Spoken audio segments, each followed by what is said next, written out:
And so people were watching this, and the response was instant. The day after the attacks, Spaniards took to the streets in huge demonstrations. And it's really important to remember how frightening it was to do that in this moment. They didn't know who was behind the attacks, and they were still out there. And so the idea of people gathering, I mean, when you gather together, you're a target, right? And so it was in defiance of fear that people gathered. And in fact, they described the marches as marches not against Aznar, but marches against fear. And it's very interesting, if you think about that idea, to have a march against an emotion. Your emotion, right? An emotion within yourself, identifying the enemy within. And the enemy within is fear. And then it just so happened, lucky them, that they were having elections the next day, the day after that.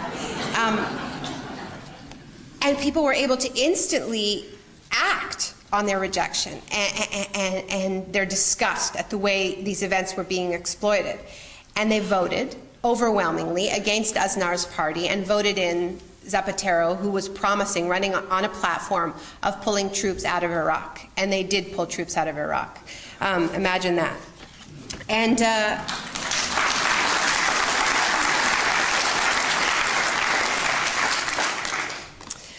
so when we were in Spain, I asked a lot of people, why was it that people responded so spontaneously, so without any organization, so powerfully to what Aznar was doing? And we got the same answer again and again. He reminded us, Aznar reminded us of Franco. And so, what's so interesting about that story, to me, is first of all that they identified fear as their enemy, even though they had every reason to be afraid, right? There is no guarantee. None of us are guaranteed a life without fear. The idea of security is a myth. None of us get it.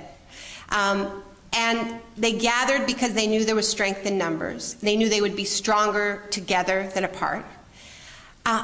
And what allowed them to do this was their collective knowledge of history, their collective metabolizing of a past of terror.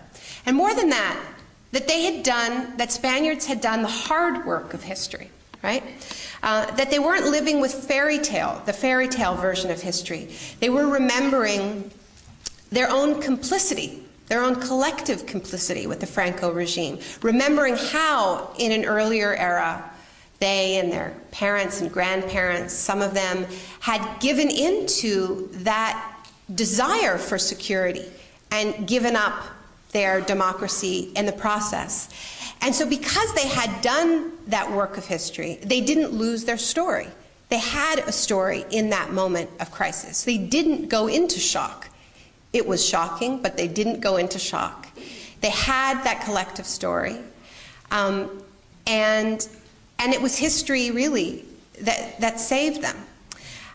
So as we think about how we can be shock resistant, we know we can't keep the shocks from coming, but we don't have to regress. We don't have to give in to our fear. We can study history, and that will allow us to recognize patterns instantly. It's our roadmap. And we will see the early warning signs instantly, and we will be able to react, and we'll be able to resist.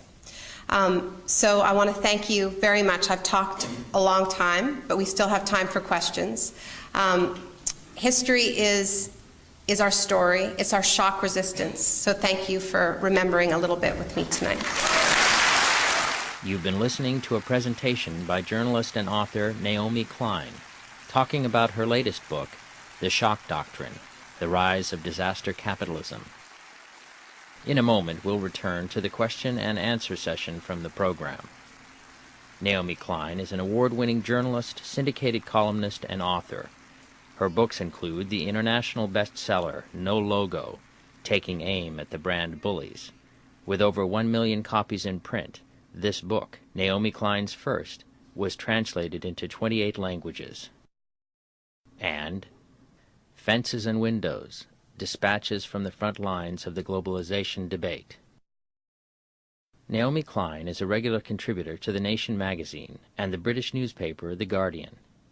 In 2004, she released The Take, a feature documentary about Argentina's occupied factories, co-produced with director Avi Lewis. And now we return to the question and answer segment from the program. Faced with a long line of people waiting to ask questions, Naomi Klein would listen to 2 or 3 and then address each of the points or questions raised. One of the first questions was why it took so long for Naomi Klein to visit Portland. Another audience member observed that Naomi Klein writes about resistance in other countries, of how people in other countries are fighting to defend themselves. Is this the most we can expect? What can be done at a global level to dismantle the shock doctrine philosophy of privatization? And what can be done to reverse the process, to roll back the victories of disaster capitalism? The next question is about how U.S. history is debated, how events in U.S. history are denied or reinterpreted in radically different ways. Can you comment on the struggle over the facts and interpretation of U.S. history? The next member of the audience asked about racism in the United States. It was, this audience member claimed, the introduction of a National Football League team to New Orleans that started the process of desegregation. With regard to the economic context, this audience member had worked in Saudi Arabia for many years. Working in Saudi Arabia, there was a time when it cost more to put air and water in your car than it did to fill up the tank with gas. It cost 17 cents per barrel to produce the oil, and now it's over $100 a barrel. Yeah. Okay, I'm going to... And I think it's fine for people to make brief comments, because I'm not going to be able to answer all of these questions, as you can see, and I can't answer a lot of these questions. The point about the price of oil, it's something as a Canadian that I've been thinking a lot about, because as you may have heard, the Canadian dollar is on par with yours, or I think it might be a little stronger. And a lot of that is because your economy is tanking, but a lot of it is because Canada is in the midst of a disaster capitalism boom, and that has to do with the fact that we have discovered oil. And we discovered oil because, ironically, because Iraq was invaded. And because Iraq was invaded, the price of oil soared. And Alan Greenspan has now told us that Iraq was invaded for its oil. But interestingly, they haven't really quite been able to get their hands on that oil yet, although they're doing their best and they're getting a good start in Kurdistan. But because of that instability and the price of oil going so high, in many other parts of the world, you have an oil boom going on that would be economically unfeasible were it not for that instability. So it's this domino effect, and as Baghdad burns, Calgary booms, and it booms because the oil in Alberta is embedded in the sand, is in the tar, and so it was economically unfeasible before 2003 for the big oil companies to invest in processing that oil, so they didn't count it as much of it as an oil reserve, because it just didn't make economic sense. But now it does. So now we have this incredible oil boom going on, and it's intimately linked. When I was in Calgary, I was speaking in a room the size of this. I said, what is the one thing that can threaten your economic boom? And they all yelled out, peace. I mean, people know, they know how intimately connected their economy is to disaster. This book is not a book of prescriptions. Yeah, and in terms of why it took me so long to get to Portland, it took me 4 years to write this book.